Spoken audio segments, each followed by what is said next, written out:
actually load shedding right now, so I am actually practicing what I'm preaching. Hello YouTube family, and welcome back to my channel. Thank you so much for tuning in. My name is Posi. I'm a PR consultant and an entrepreneur by profession. Today I want to give you a survival guide for load shedding. So you're an entrepreneur, you live in South Africa, blackouts are the norm now. How do we maneuver around load shedding and make sure that we don't lose any more money during these dark times? Stay tuned.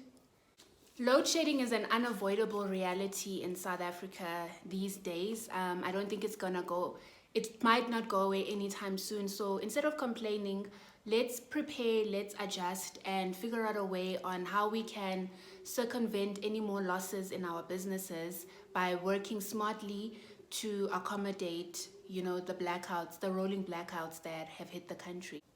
Load shedding has become a part of our lives as South Africans, so we go through periods, intermittent periods where we don't have electricity. How do you make sure that you plan your business around those times when there is no power? And how do you make sure that you stay productive? Because I think that's the most important part. You want to stay productive and you don't want to lose any more money because of, not having electricity or because of the blackout. So the first place to begin would be to plan around the schedule. So find an app that works with your phone and download the schedule. I personally still don't understand what stage 4 and what stage 8 means, but at least if I have the app, I know, okay, the electricity is going to go out between these periods. So I need to plan my day, to work around the periods when I don't have electricity, whether it's at home or in my business, but I work from home. So I have downloaded an app, it's called Eskom's Push, where it gives you the schedule of the next 4 days. Follow your municipality on the different social media platforms because they also announce when load shedding will take place. But I would suggest that getting an app and having an oversight of the week so that you know how you plan your day and your week according to the planned outages in your area. The other thing to look into when you are planning around the schedule is to make sure that you have your offline work during those times when there are power outages. So plan your deliverables and do those things that don't need internet connectivity or power. And make sure that you are doing those things, while you are offline. So in my situation where I do content generation, I would then, if I know that there's going to be load shedding, maybe from 12 to 4, when I wake up and I start my day, between 8 and, 11, that would be a time to do research. If you know the content that you are going to develop, use the internet, collect, send emails, do everything that you need to do. And then you know that you'll have a quiet time between 12 and 4 to actually compile the content that you need. You can also use that time, for brainstorming sessions. You can use that time for meetings. You can use that time to do any work, filing, any work that does not require connection to the internet if you are in a services business. But it depends on your kind of business that you are operating in. You will understand what are the functions that you can actually postpone for a later time to accommodate the schedule. The other thing to remember is obviously charge your phone, charge your laptop, charge your power bank so that when you are offline, you can still work offline. I know that, cell phone towers are impacted, the network is impacted when there is load shedding, so sometimes you can't even get calls. But if you can hotspot, then perhaps that's another option that you can look into if you can't connect online because of load shedding. So key is to plan, and more planning. Part of planning around the load shedding schedule means you have to adopt flexible working hours. People are stuck in traffic, there's gridlock because the robots are not working because there's no power.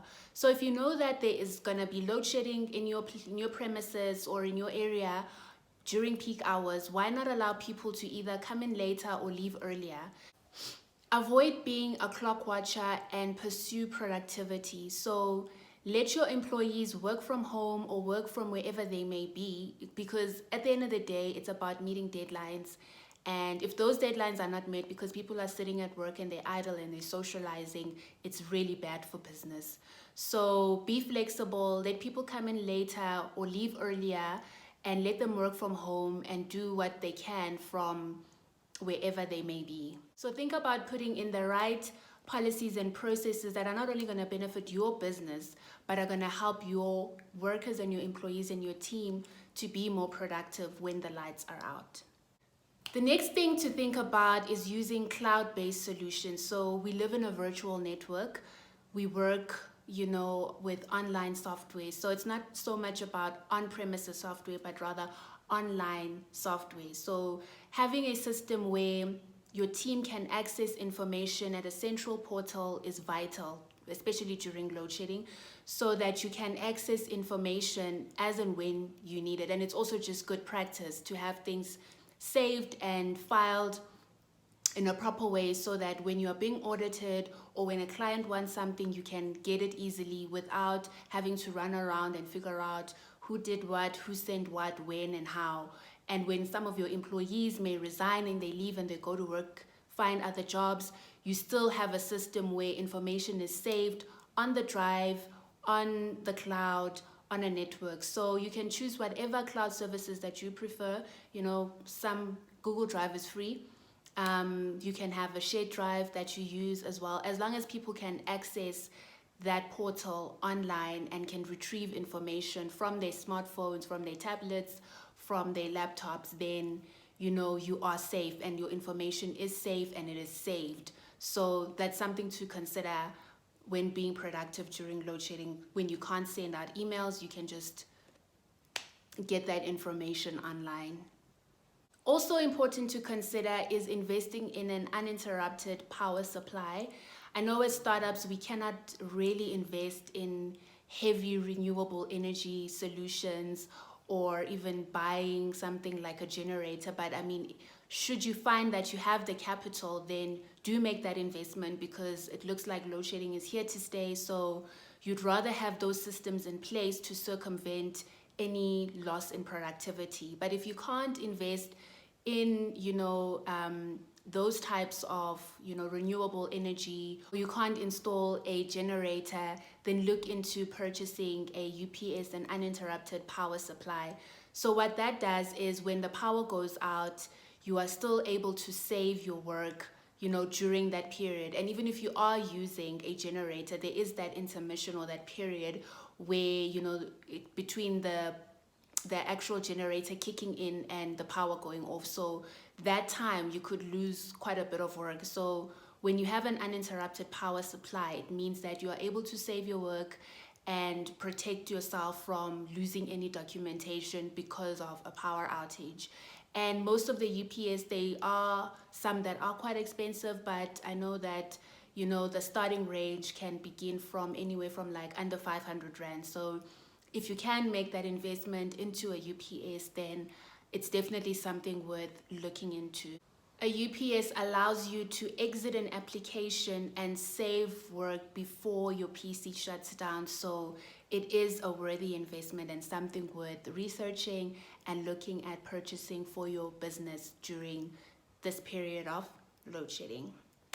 And then last but not least, switch off your PC when there is a power outage, because when the power does come back on, it uses there's a lot of surge energy that is used, and it could really damage your hardware. So when there's a power outage, make sure that you switch off all your appliances, make sure that you switch off your PC, so that you don't find yourself in a situation where you avoid risk of damage of your hardware.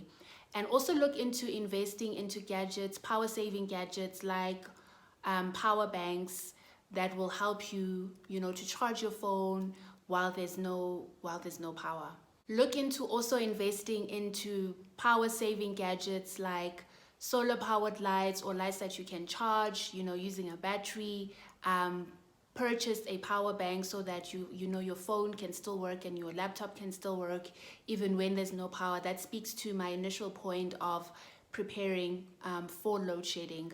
So I hope these tips were helpful, and try and make the most of a very difficult situation. Load shedding is really affecting us as South African, small business owners, but we need to take the bull by the horns and be proactive and find ways to reduce not only our stress levels, but also to be productive during, the times of blackouts. So please comment below if you have any other tips and tricks on how to remain productive during periods of load shedding. As an entrepreneur, what systems or policies or procedures have you put in place to make sure that your organization remains productive even when there is load shedding? I look forward to your comments and conversating with you. Thank you so much for tuning in, and I'll see you in my next video. Cheers!